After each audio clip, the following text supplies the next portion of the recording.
Hello दोस्तों, मैं महेंद्र कुमार आप सभी को आयुष एकेडमी GKGS चैनल में हार्दिक स्वागत करता हूं। आज का हम लोग का टॉपिक है देसी रियासतों का विलय। तो यहाँ हम लोग पढ़ेंगे कि देसी रियासत है क्या, देसी रियासतों के विलय में पटेल की क्या भूमिका थी, इन देसी रियासतों की स्थिति क्या थी, इनके बारे में हम लोग चर्चा करेंगे आज। तो सबसे पहले देसी रियासतों के बारे में जानने से पहले हम लोग मैप के माध्यम से देखें कि इसमें देसी रियासत कौन कौन थे, ब्रिटिश प्रांत कौन कौन थे। तो आज़ादी से पहले, आज़ादी से पूर्व, आज़ादी से पूर्व भारत दो भागों में बटा हुआ था। भारत दो भागों में बटा हुआ था। एक को हम लोग कहते थे ब्रिटिश भारत और एक को कहते थे देसी रियासत। अगर मैप की सहायता से पढ़ने की कोशिश करें तो मैं भारत का मैप बना रहा हूं।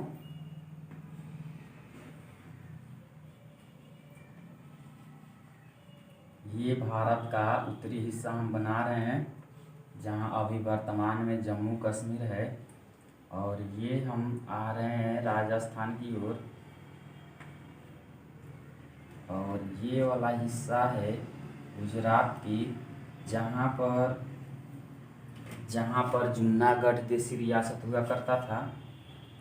और ऐसे हम आए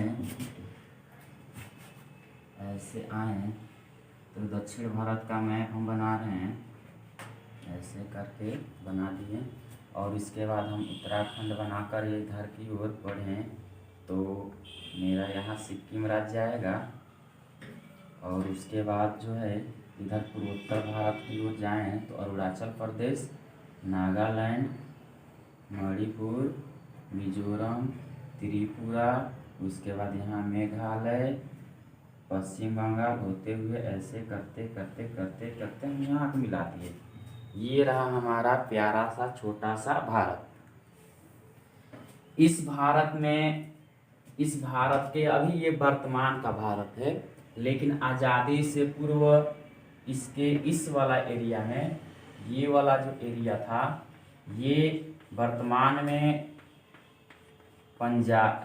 पाकिस्तान है, और ये वाला जो एरिया है ये वर्तमान में बांग्लादेश है, वर्तमान में बांग्लादेश है। लेकिन ये आज़ादी से पूर्व भारत का ही हिस्सा हुआ करता था। तो आज़ादी से पूर्व भारत का हिस्सा हुआ करता था, तो इस भारत में आज़ादी से पहले देसी रियासत भी थे और ब्रिटिश प्रांत भी थे। जब अंग्रेज व्यापार करने के उद्देश्य से भारत में आते हैं और 1608 ईस्वी को वह सूरत में पहली फैक्ट्री की स्थापना करते हैं, उसके बाद देसी राजाओं के शक्तियों को समझने और देसी राजाओं के आपसी कलह की फायदा उठाकर अंग्रेज अपने शासन को लगते हैं बढ़ाने। शासन बढ़ाने के साथ साथ अपने साम्राज्य में पकड़ मजबूत लगते हैं करने, और देसी राजाओं के मामलों में हस्तक्षेप कर देसी राजाओं को लगते हैं हराने। इसी क्रम में अंग्रेज सबसे पहले बंगाल को जीतता है। ये वाला जो बंगाल वाला एरिया है, बंगाल को जीतता है। उसके बाद मैसूर को जीतता है। उसके बाद मराठा को जीतता है। मराठा को 1818 में मिलाता है। मैसूर जो देसी रियासत हुआ करता था, वहीं पे हैदर अली टीपू सुल्तान का नाम आप लोगों ने पढ़ा होगा कहीं पे। तो मैसूर को 1799 में यहाँ अंग्रेज मिला लेते हैं, 1799 ईस्वी में। लेकिन पूरा मैसूर था, मिला नहीं था, कुछ हिस्सा उसका था अभी बाकी। यहाँ पर पलासी का युद्ध होता है 1757 में, 1764 में बक्सर का युद्ध होता है और अंततः 1772 ईस्वी में बंगाल का विलय कर लिया जाता है। 1818 ईस्वी में मराठा का विलय किया जाता है और 1849 ईस्वी में पंजाब का विलय कर लिया जाता है। उसके बाद इधर सिंध को जीतता है लोग। कुल मिलाकर कहा जाए तो भारत का जितना हिस्सा था उस हिस्से में अंग्रेजों का लगभग कुल क्षेत्रफल का लगभग 60% एरिया अंग्रेजों के नियंत्रण में था। अंग्रेजों के नियंत्रण में था। इस अंग्रेजों के नियंत्रण में जो क्षेत्र था उसको बोलते थे ब्रिटिश प्रांत या ब्रिटिश भारत। ब्रिटिश भारत। इस ब्रिटिश भारत को भारतीय मैप में अगर दर्शाते थे तो रेड कलर से दर्शाते थे, यानी कि लाल कलर से दर्शाते थे, लाल रंग से दर्शाते थे। अतः ब्रिटिश भारत को लाल भारत भी कहा जाता था। लाल भारत भी कहा जाता था। और यह लाल जो भारत था, इस क्षेत्र की देखरेख करने के लिए एक गृह विभाग बनाया गया था। गृह विभाग।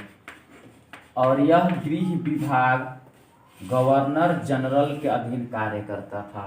भारत में जो संपूर्ण भारत में जहां जहां ब्रिटिश प्रांत हुआ करते थे उन क्षेत्रों पर नियंत्रण स्थापित करने के लिए अंग्रेजों के द्वारा ब्रिटेन के द्वारा गवर्नर जनरल को भेजा जाता था। और यह भारतीय क्षेत्रों के अंतर्गत जो ब्रिटिश प्रांत हुआ करते थे, जिसे ब्रिटिश भारत कहते थे, यहाँ का वह हेड बॉस हुआ करता था, गवर्नर जनरल।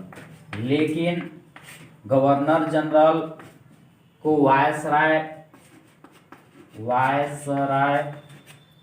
1858 ईस्वी के बाद कहा गया।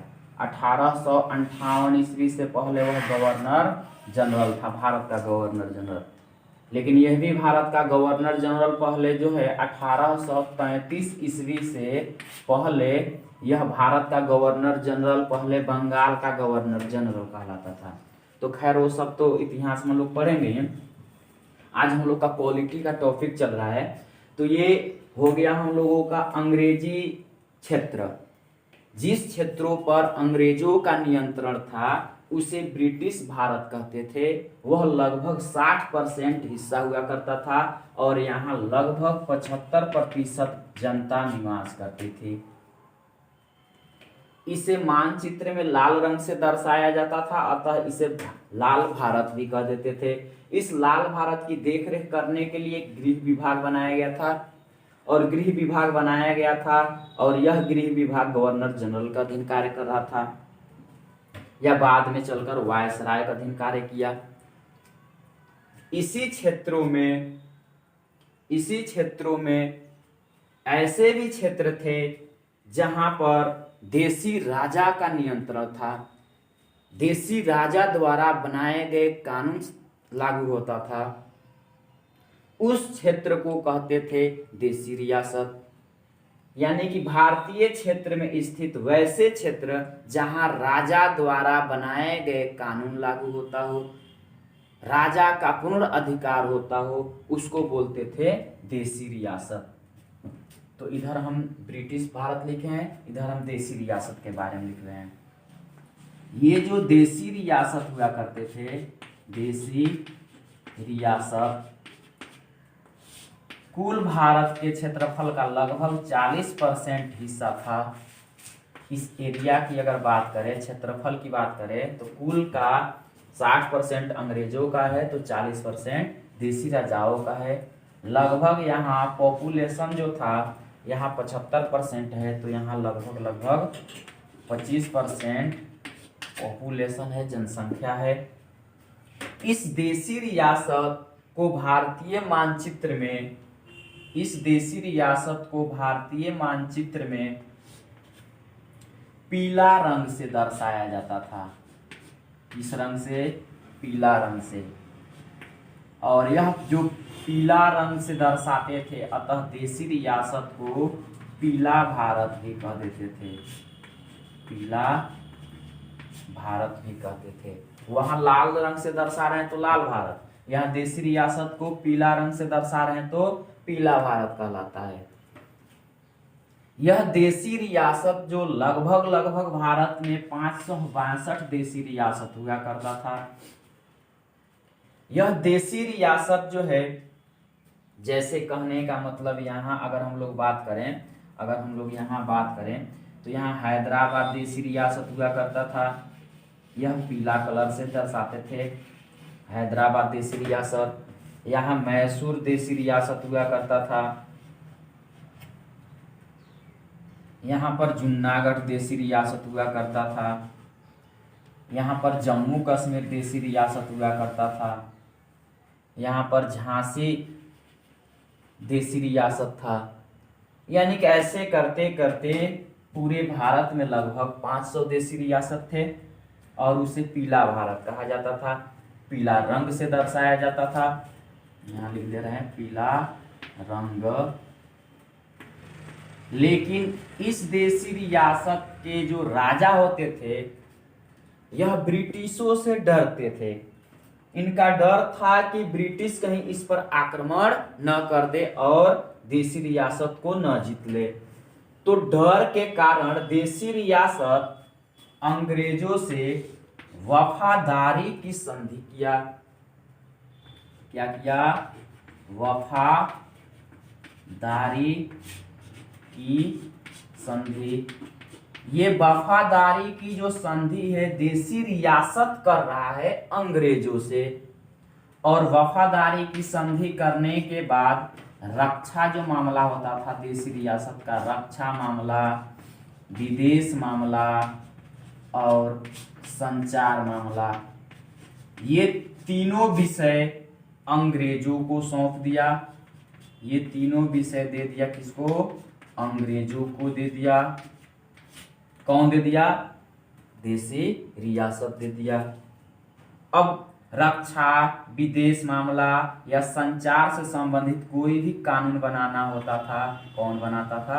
अंग्रेज। अंग्रेज जो है देशी रियासतों के जो राजा होते थे उनकी गतिविधियों पर नजर रखने के लिए अंग्रेज एक अधिकारी की नियुक्ति करते थे। यानी कि ये जो अंग्रेज जो हैं देशी रियासत में एक अधिकारी नियुक्त करते हैं, एक अधिकारी नियुक्त करते हैं। अच्छा, ये अधिकारी नियुक्त हुआ, इसका मुख्य कार्य है देशी राजा के जो राजा है उनकी गतिविधियों पर नजर रखना कि राजा क्या कर रहा है, क्या नहीं कर रहा है। और इस अधिकारी को कहा जाता था राजनीतिक अभिकर्ता। राजनीतिक अभिकर्ता, राजनीतिक अभिकर्ता, पॉलिटिकल एजेंट इसे कहते थे। ये स्थिति था आजादी से पहले की। बताइए, स्क्रीनशॉट ले लीजिएगा। चलिए इसके बाद अब देखते हैं ये जो भारत है, पूरे भारत, इसमें अंग्रेजों का जब शासन था तो यहाँ पर राष्ट्रीय आंदोलन शुरू हो जाता है आज़ादी के लिए। और आज़ादी के लिए जब आंदोलन शुरू होता है तो उसमें हिंदू और मुसलमान दोनों मिलकर लड़ते हैं। लेकिन अंग्रेज बहुत ही चालू थे। अंग्रेजों ने फूट डालो और शासन करो की नीति अपनाया। फूट डालो शासन करो नीति के तहत सबसे पहले तो उन्होंने, मतलब अंग्रेजों ने, हिंदू और मुसलमानों के बीच तनाव पैदा किया, संघर्ष पैदा किया। और यह तनाव शुरू होता है 1909 ईस्वी से। होता क्या है कि 1885 ईस्वी में कांग्रेस की स्थापना हो जाता है। और उस कांग्रेस की जब स्थापना होता है ए.ओ. ह्यूम द्वारा किया जाता है, तो स्थापना होने के बाद उसमें हिंदू भी होते हैं, मुसलमान भी होते हैं। आप लोग को पता होगा कि तृतीय जब बैठक होता है कांग्रेस की, तो उसमें बदरुद्दीन तैयब जी अध्यक्षता भी करते हैं, ये एक मुसलमान थे। दोनों के सहयोग से कांग्रेस चल रहा था, लेकिन कांग्रेस में हिंदुओं की संख्या अधिक थी, तो ऐसा माना गया कि मुसलमान के जो समस्या थी उनको इग्नोर किया गया, उपेक्षा किया गया। तो मुसलमान जो थे वह अलग एक पार्टी बना लिए, एक संगठन बना लिए, जिसको बोलते थे मुस्लिम लीग। 30 दिसंबर 1906 ईस्वी को ढाका में सलीमुल्लाह खां के द्वारा मुस्लिम लीग की स्थापना कर दी जाती है। जब मुस्लिम लीग की स्थापना होती है 1906 ईस्वी में, तो उसी वर्ष मुस्लिम नेता आगा खां के नेतृत्व में एक समिति जाता है शिमला में। उस समय वायसराय हुआ करता था भारत का मिंटो द्वितीय। तो वहां पर आगा खां जाते हैं और कहते हैं कि मिंटो, हमको मुसलमानों को पृथक निर्वाचन क्षेत्र दिया जाए। अंग्रेज को पहले से पता था कि जब तक फूट नहीं डालेंगे तब तक शासन कैसे होगा। मौका मिल गया, कहा कि ठीक है, सोचते हैं, विचार करते हैं। और 1909 ईस्वी में मार्ले मिंटो सुधार अधिनियम आता है। मार्ले मिंटो सुधार अधिनियम में पृथक निर्वाचन क्षेत्र को दे दिया जाता है। यहीं से थोड़ा संघर्ष लगा बढ़ने, संघर्ष बढ़ते गया। 1916 ईस्वी में लखनऊ समझौता किया गया, जिसका अध्यक्ष था अंबिका चरण मजूमदार। इसमें कांग्रेस स्वीकार कर लिया कि चलो ठीक है, पृथक निर्वाचन क्षेत्र लिया है, चलो ठीक है, कोई बात नहीं। लेकिन आगे चलकर नेहरू रिपोर्ट आता है 1928 ईस्वी में, और नेहरू रिपोर्ट में कह दिया जाता है कि ये जो मुसलमानों को पृथक निर्वाचन क्षेत्र दिया गया है, इसको रद्द कर दिया जाए। तो अभी से जिन्ना भड़क जाते हैं, कहो मेरे जो अधिकार है उसको रद्द करने की बात कर रहा है। जिन्ना लगता है अब अलग होने। जिन्ना मुसलमानों का नेता मोहम्मद अली जिन्ना, वह लगता है तनातनी करने, वह अपने लगता है खींचने अपनी ओर। इसी दौरान 1930 ईस्वी की बात करें तो 1930 ईस्वी में चौधरी रहमत अली आते हैं। चौधरी रहमत अली नहीं, मोहम्मद इकबाल आते हैं। और मोहम्मद इकबाल जो कहा था सारे जहां अच्छा हिंदुस्तान हमारा, मोहम्मद इकबाल आते हैं और कहते हैं कि मुसलमान जो क्षेत्र है, मुसलमान जो जनसंख्या है, उनके लिए एक अलग क्षेत्र दे दिया जाए। लेकिन इसके बाद 1933 ईस्वी में ये चौधरी रहमत अली आते हैं, और चौधरी रहमत अली कहता है पंजाब क्षेत्र, अफगानिस्तान का कुछ हिस्सा, यहाँ लगता है भारत से जो पीओके से लगता है, यहाँ पे लगभग 106 किलोमीटर का दूरी है, जो जम्मू कश्मीर के ऊपरी हिस्सा से लगता है अफगानिस्तान का क्षेत्र। तो पंजाब का एरिया दे दिया जाए। कौन बोल रहा है? चौधरी रहमत अली। 1933 ईस्वी में पंजाब का एरिया दे दिया जाए, अफगानिस्तान वाला कुछ हिस्सा मिल जाए तो बहुत ही अच्छा होगा, कश्मीर का कुछ हिस्सा मिल जाए तो और बेहतर होगा। ये जो यहाँ गुजरात के ऊपर यहाँ ये जो एरिया था, ये वाला एरिया, यह सिंध था, और ये वाला पूरा एरिया था बलूचिस्तान।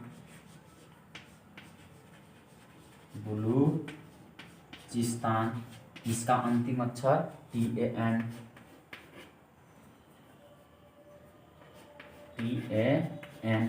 और 1933 ईस्वी में चौधरी रहमत अली एक शब्द गढ़ दिया जिसका नाम था पाकिस्तान।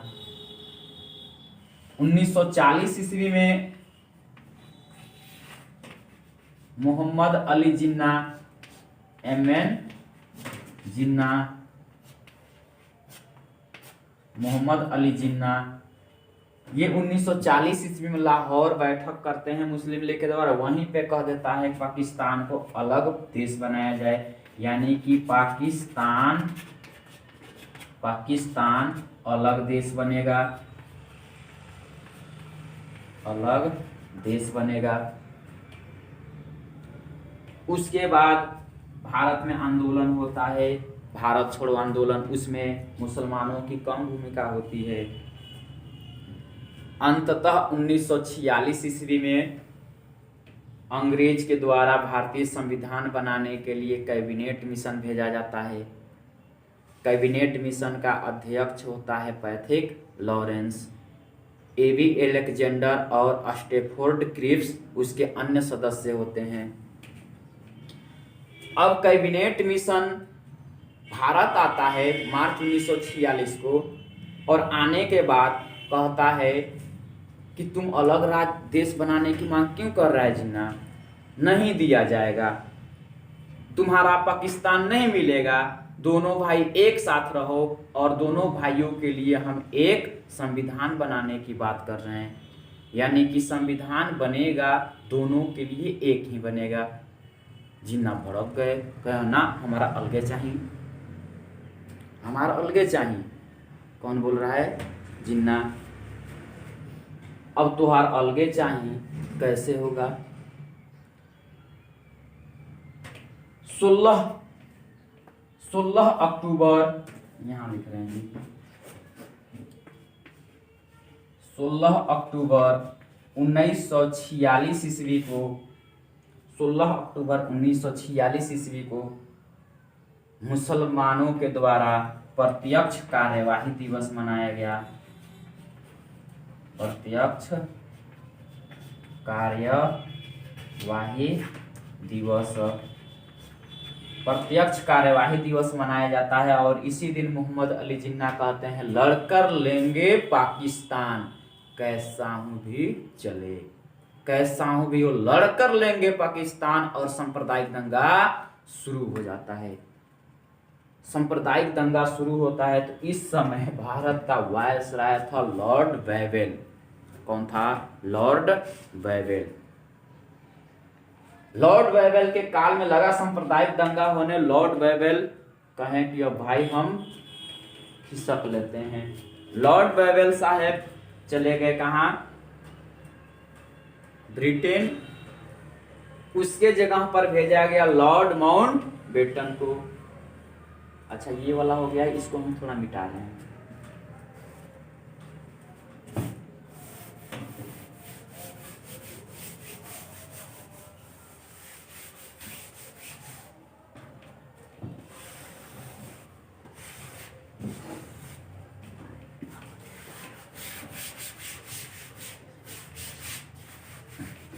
हुआ ये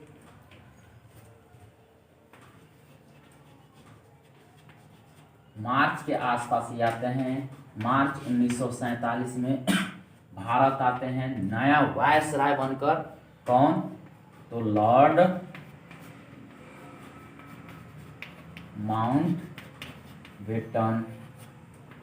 ये लॉर्ड माउंटबेटन भारत जब आते हैं तो आते ही मुस्लिम लीग के नेता मोहम्मद अली जिन्ना से मिलते हैं, कांग्रेस के नेता पंडित जवाहरलाल नेहरू से मिलते हैं, और दोनों से कहते हैं भाई दोनों भाई एक साथ रहो ना, लड़ क्यों रहे हो? मोहम्मद अली जिन्ना कह रहा है लड़ इसलिए रहे हैं कि हमको आज़ादी चाहिए, अलग चाहिए देश।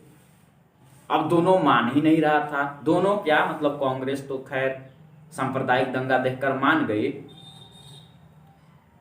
मुसलमान नेता मोहम्मद अली जिन्ना मान ही नहीं रहे थे कि नहीं हमको अलग बना दो, अलग बना दो, अलग बना दो।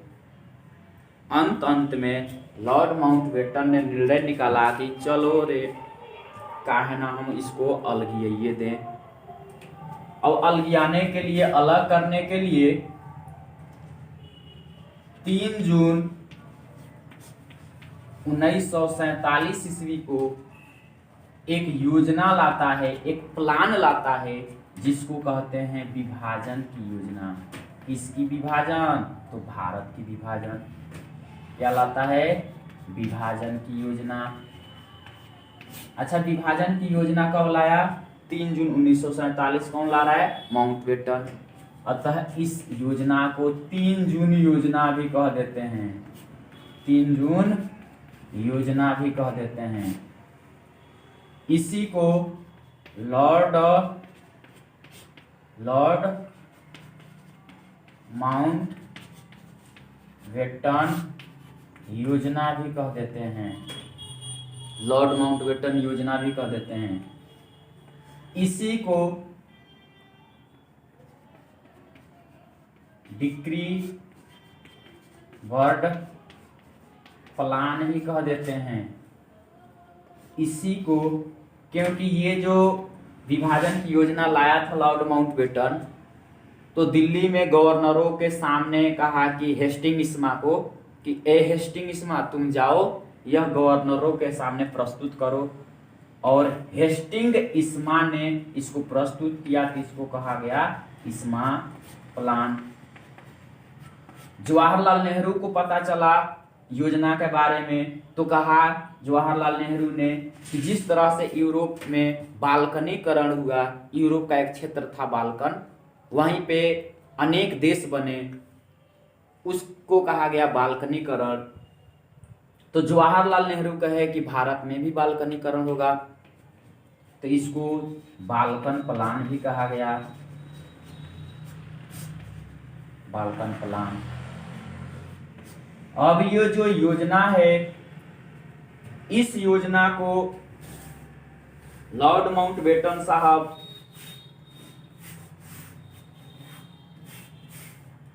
इस योजना को लॉर्ड माउंटबेटन साहब 3 जून बोल रहे हैं, सॉरी, अगले ही महीने 4 जुलाई 1947 को ब्रिटिश संसद में प्रस्तुत करते हैं, जाते हैं ब्रिटिश संसद में प्रस्तुत।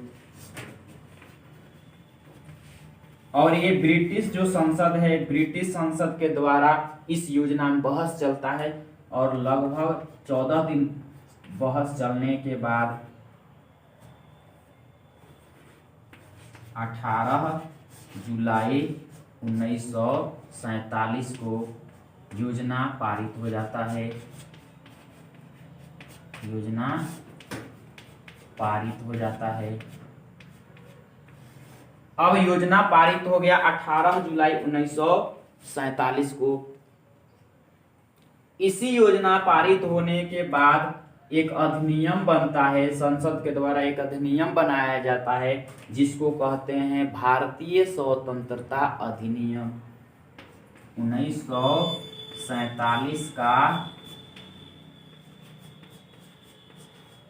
भारतीय स्वतंत्रता अधिनियम,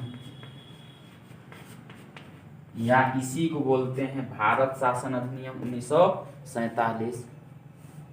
1947 में भारतीय स्वतंत्रता अधिनियम आया, तो कैसे आया इसका पूरा कहानी हम बता दिए। पाकिस्तान की मांग होने लगा था, माउंटबेटन साहब उसको अलग करने की बात किए, 3 जून 1947 की योजना प्रस्तुत किए, विभाजन योजना, 3 जून योजना, ये सभी योजना, इसी योजना को प्रस्तुत किया गया और भारत शासन अधिनियम पारित हो गया। अब भारत शासन अधिनियम में थोड़ा है क्या, इसके बारे में देख लेते हैं, उसके बाद समझ में आएगा कि देशी रियासत का विलय कैसे हुआ। ये पूरा अभी चल रहा है पृष्ठभूमि, इधर मिटा रहे हैं।